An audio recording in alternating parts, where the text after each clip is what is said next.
শেখ হাসিনার বক্তব্যে অস্বস্তিতে সরকার ও রাজনৈতিক দলগুলো, জবাব চাওয়া হলে উত্তর মেলেনি। এবং সর্বশেষ জানাবো, চট্টগ্রামে পাকিস্তানি কার্গো জাহাজ, বাংলাদেশ পাকিস্তান সমুদ্র যোগাযোগ চালু, উদ্বিগ্ন ভারত। এতক্ষণ শুনছিলেন সংবাদ শিরোনাম, এবার বিস্তারিত। শেখ হাসিনার বক্তব্যে অস্বস্তিতে সরকার ও রাজনৈতিক দলগুলো, জবাব চাওয়া হলে উত্তর মেলেনি। শেখ হাসিনার রাজনৈতিক বক্তব্যে অস্বস্তিতে রয়েছে অন্তর্বর্তী সরকার ও রাজনৈতিক দলগুলো। হাসিনার বক্তব্য ভালোভাবে নিচ্ছে না বাংলাদেশের অন্তর্বর্তী সরকার। গণ আন্দোলনের মুখে ক্ষমতা হারানোর ৩ মাস পরেও নিজেদের কৃতকর্মের বিষয়ে আওয়ামী লীগে কোনো অনুশোচনা নেই, বরং পুরো বিষয়টিকে এখনও ষড়যন্ত্র হিসেবেই মনে করে দলটি। অন্তর্বর্তী সরকারের প্রাথমিক তালিকা অনুযায়ী ছাত্র জনতার আন্দোলন চলাকালে ৩ সপ্তাহে ৮৫০র বেশি মানুষ নিহত হয়েছেন, যাদের বেশিরভাগই মারা গেছেন গুলিতে। এছাড়া আহত হয়েছেন ২০,০০০-এরও বেশি। তাদের মধ্যে অনেকেই হাত, পা এবং চোখ হারিয়েছেন, পঙ্গুত্বও বরণ করেছেন কেউ কেউ। কিন্তু হতাহতের এসব ঘটনার পুরো দায় নিতে চায় না আওয়ামী লীগ। শুরু থেকেই আমরা বলে আসছিলাম যে এই আন্দোলনে একটা তৃতীয় পক্ষ রয়েছে, যাদের গুলিতে সাধারণ মানুষ নিহত হয়েছে। বিবিসি বাংলাকে এসব কথা বলছেন আওয়ামী লীগের নেতারা।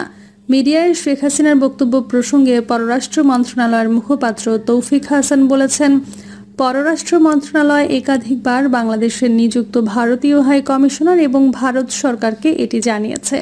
তাদের এটি স্পষ্টভাবে বলা হয়েছে, সাবেক প্রধানমন্ত্রী ৫ আগস্ট গণঅভ্যুত্থানের সময় ভারতে পালিয়ে যাওয়ার পর সেখানকার বিভিন্ন গণমাধ্যমে ধারাবাহিকভাবে রাজনৈতিক বিবৃতি বা বক্তব্য দিচ্ছে, সেটি আমাদের বাংলাদেশ সরকার ভালোভাবে নিচ্ছে না। তৌফিক হাসান বলেন, এই ব্যাপারে সরকারের তীব্র অসন্তুষ্টি প্রকাশের পাশাপাশি সাবেক প্রধানমন্ত্রীকে বিবৃতি প্রদান থেকে বিরত রাখার জন্য ভারত সরকারকে আহ্বান জানানো হয়েছে। একই সঙ্গে এটি বলা হয়েছে, আমাদের দুই দেশের মধ্যে যে ঐতিহাসিক সম্পর্ক, পারস্পরিক শ্রদ্ধাবোধ, এটির জন্য আসলে এই ধরনের বক্তব্য থেকে তাকে বিরত রাখাটা খুবই জরুরি। এদিকে শেখ হাসিনাকে বাংলাদেশের সাবেক প্রধানমন্ত্রী হিসেবে বিবেচনা করে বলে জানিয়েছে ভারত। ৭ নভেম্বর নয়াদিল্লিতে পররাষ্ট্র মন্ত্রণালয়ের সাপ্তাহিক ব্রিফিংয়ে মুখপাত্র রণধীর জয়সওয়াল এই কথা জানান। তিনি বলেন, আমরা বারবার বলেছি যে তিনি বাংলাদেশের সাবেক প্রধানমন্ত্রী। এ বিষয়ে আমাদের অবস্থান এটাই। ব্রিফিংয়ে এক সাংবাদিক উল্লেখ করেন যে ডোনাল্ড ট্রাম্প মার্কিন প্রেসিডেন্ট নির্বাচিত হওয়ায় তাকে শুভেচ্ছায় আওয়ামী লীগ যে বার্তা দিয়েছে, সেখানে শেখ হাসিনাকে বাংলাদেশের প্রধানমন্ত্রী বলা হয়েছে। বিষয়টি নিয়ে তিনি ভারতের মন্তব্য জানতে চাইলে জয়সওয়াল এই কথা জানান। বাংলাদেশের বিরুদ্ধে ভারত প্রচারণা চালিয়ে যাচ্ছে, এ বিষয়ে সতর্ক না হলে বড় বিপদে পড়তে হবে বলে মন্তব্য করেছেন বিএনপির মহাসচিব মির্জা ফখরুল ইসলাম আলমগীর। ঠাকুরগাঁও শহরের কালীবাড়ি এলাকায় নিজ বাসভবনে সাংবাদিকদের সঙ্গে আলাপকালে তিনি এই মন্তব্য করেন। মির্জা ফখরুল বলেন, ফ্যাসিবাদের প্রধান হোতা শেখ হাসিনা ভারতে অবস্থান করছেন এবং ভারত বাংলাদেশের বিরুদ্ধে প্রচারণা চালিয়ে যাচ্ছে। এটা বলতে আমার কোনো দ্বিধা নেই। এ বিষয়ে সবাইকে সতর্ক থাকা উচিত, না হলে জাতি হিসেবে আমরা অনেক বড় বিপদের সম্মুখীন হব। ভারতের কাছে শেখ হাসিনাকে ফেরত চেয়ে জামায়াতে ইসলামের আমির ডক্টর শফিকুর রহমান বলেছেন, আমরা আমাদের প্রতিবেশীর প্রতি অনুরোধ করব, শেখ হাসিনার বিরুদ্ধে আদালতে মামলা হয়েছে, ১৫০'র অধিক মামলা। তার বিরুদ্ধে খুনের মামলা আছে, গুমের মামলা আছে। আমাদের বিচারালয় যখন চাইবে, মেহেরবানি করে আইন শৃঙ্খলা বাহিনীর হাতে আপনারা তাকে তুলে দেবেন। অপরাধী যদি অপরাধ করে শাস্তি না পায়, তাহলে অন্য অপরাধীরা উৎসাহ পাবে। বিচারের জন্য শেখ হাসিনাকে প্রস্তুত হওয়ার আহ্বান জানিয়ে বাংলাদেশ জামায়াতে ইসলামীর সেক্রেটারি জেনারেল অধ্যাপক মিয়া গোলাম পরোয়ার বলেন যে ট্রাইব্যুনালে মিথ্যা বিচার দিয়ে আমাদের নেতাদের ফাঁসি দিয়েছিলেন, সেই ট্রাইব্যুনালে আপনাদের বিচার হবে ইনশাআল্লাহ। ১৪ নভেম্বর খুলনা মহানগরীর শিল্পাঞ্চল খালিশপুরস্থ বিআইডিসি রোডে শ্রমিক কল্যাণ ফেডারেশনের কার্যালয়ের সামনে খুলনা মহানগরী শ্রমিক কল্যাণ ফেডারেশনের উদ্যোগে শ্রমিক সমাবেশে প্রধান অতিথির বক্তব্যে তিনি এসব কথা বলেন। জামায়াতে ইসলামের সেক্রেটারি জেনারেল বলেন, ফ্যাসিবাদী শেখ হাসিনা পালিয়ে গিয়েই প্রমাণ করেছেন তিনি অপরাধী। আওয়ামী লীগের উদ্দেশ্যে তিনি বলেন, ওদের হাতে গণতন্ত্র, বাক স্বাধীনতা, গণমাধ্যম কিছুই নিরাপদ নয়। যে কারণে 5 আগস্ট ছাত্র জনতার গণবিস্ফোরণের মুখে তাকে এমনভাবে পালিয়ে যেতে হয়েছিল। দুপুরের খাবার খাওয়ার সুযোগ পাননি শেখ হাসিনা। লাখ লাখ শ্রমজীবী মানুষের খাবার কেড়ে নিয়ে মিল বন্ধ করে দিয়ে তাদের বেকার করে যে অপরাধ শেখ হাসিনা করেছেন তার ফল তাকে ভোগ করতে হয়েছে। ছাত্র জনতার গণ অভ্যুত্থানের মুখে গত 5 আগস্ট শেখ হাসিনা প্রধানমন্ত্রীর পদ থেকে পদত্যাগ করে গণভবন ছেড়ে ভারতে চলে যান। এরপর থেকে তিনি নয়াদিল্লিতে আছেন। চট্টগ্রামে পাকিস্তানি কার্গো জাহাজ বাংলাদেশ পাকিস্তান সমুদ্র যোগাযোগ চালু, উদ্বিগ্ন ভারত। 50 বছরেরও বেশি সময় পর পুনরায় পাকিস্তানের সঙ্গে সরাসরি সমুদ্রপথে যোগাযোগ স্থাপন করেছে বাংলাদেশ। বুধবার করাচি থেকে একটি পণ্যবাহী জাহাজ চট্টগ্রাম বন্দরে পৌঁছানোর মধ্য দিয়ে এই যোগাযোগ পুনঃপ্রতিষ্ঠা পায়, যা দুই দেশের মধ্যে নতুন করে বাণিজ্যিক সম্ভাবনার দ্বার উন্মোচন করেছে। তবে এটি ভারতের নিরাপত্তা মহলে উদ্বেগ সৃষ্টি করেছে। ভারতীয় সংবাদ মাধ্যম দ্য টেলিগ্রাফের শুক্রবার প্রকাশিত এক প্রতিবেদনে এমন তথ্য তুলে ধরা হয়েছে। বাংলাদেশ পাকিস্তান প্রথম সমুদ্রপথে যোগাযোগ। 1971 সালের মুক্তিযুদ্ধের পর এই প্রথম পাকিস্তানের কোনো জাহাজ বাংলাদেশে পৌঁছল। নতুন এই সমুদ্র যোগাযোগ ব্যবস্থার মাধ্যমে চট্টগ্রাম 300টি কন্টেইনার নিয়ে আসে জাহাজটি। পাকিস্তানের বাংলাদেশস্থ হাই কমিশনার সৈয়দ আহমেদ মারুফ একে দ্বিপাক্ষিক বাণিজ্যের এক বিশাল অগ্রগতি হিসেবে উল্লেখ করেছেন।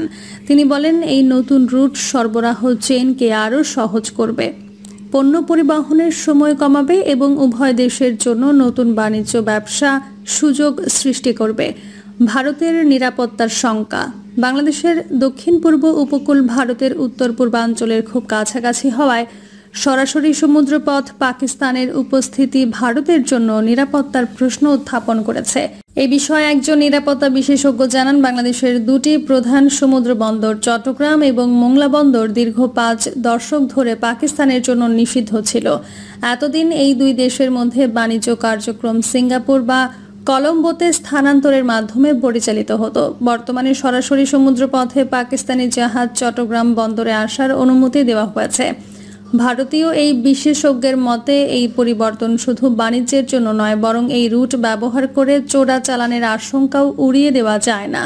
তিনি বলেন, চট্টগ্রামে পাকিস্তানের জাহাজ আসা মানে চোরাচালানের সুযোগ তৈরি হওয়া। এর ফলে অস্ত্র বা অবৈধ পণ্য বাংলাদেশ হয়ে ভারতের বিদ্রোহী গোষ্ঠীগুলোর হাতে পৌঁছে যেতে পারে। এটি 2004 সালের চট্টগ্রাম বন্দরের অস্ত্র আটকানোর ঘটনার মতো পরিস্থিতি আবারও সৃষ্টি করতে পারে। এই সময় তিনি 2004 সালের চট্টগ্রামে পাকিস্তানি গোয়েন্দা সংস্থা ISI পরিচালিত একটি অস্ত্র চালান ধরা পড়ার বিষয়টি উল্লেখ করেন, যা এখনও দক্ষিণ এশিয়ার সবচেয়ে বড় অবৈধ অস্ত্র জব্দের ঘটনা। ওই সময় চীনা অস্ত্রের একটি বড় চালান ভারতের আসামের জঙ্গি সংগঠন উলফার কাছে পাঠানোর পরিকল্পনা ছিল। বদলে যাওয়া কূটনৈতিক সম্পর্ক। শেখ হাসিনার সরকারের পতনের পর বাংলাদেশে ডক্টর মোহাম্মদ ইউনূসের নেতৃত্বাধীন অন্তর্বর্তী সরকার ক্ষমতায় আসার সঙ্গে সঙ্গে পাকিস্তানের সঙ্গে সম্পর্কে উন্নয়নের মনোযোগী হয়েছে। এই সমুদ্র যোগাযোগ স্থাপনের ঘটনাকে নতুন সরকারের পাকিস্তানের সঙ্গে সম্পর্ক সুদৃঢ় করার প্রয়াস হিসেবে দেখা হচ্ছে। তবে ভারতের নিরাপত্তা বিশেষজ্ঞরা সতর্ক করেছেন যে চট্টগ্রাম এবং মোংলা বন্দরে পাকিস্তানি জাহাজের নিয়মিত যাতায়াত হতে পারে মাদক বা অস্ত্র চোরাচালানের মাধ্যম। একটি সূত্র জানিয়েছে, চট্টগ্রামে জাহাজটির বেশ কয়েকটি 40 ফুটের কন্টেইনার প্রথমে নামিয়ে পুলিশ দিয়ে নিরাপত্তা বেষ্টনী তৈরি করা হয়, যা স্বাভাবিক প্রক্রিয়া নয়। এছাড়া চট্টগ্রাম ও মোংলা বন্দরের সুরক্ষা নিশ্চিত করতে ভারতের পক্ষ থেকে অতিরিক্ত সতর্কতা নেওয়া হতে পারে, কারণ বাংলাদেশ থেকে ভারতের উত্তর পূর্বাঞ্চলের সংযোগ সহজ, যা নিরাপত্তার জন্য বড় চ্যালেঞ্জ হতে পারে। বাণিজ্যিক ও সামরিক দিক।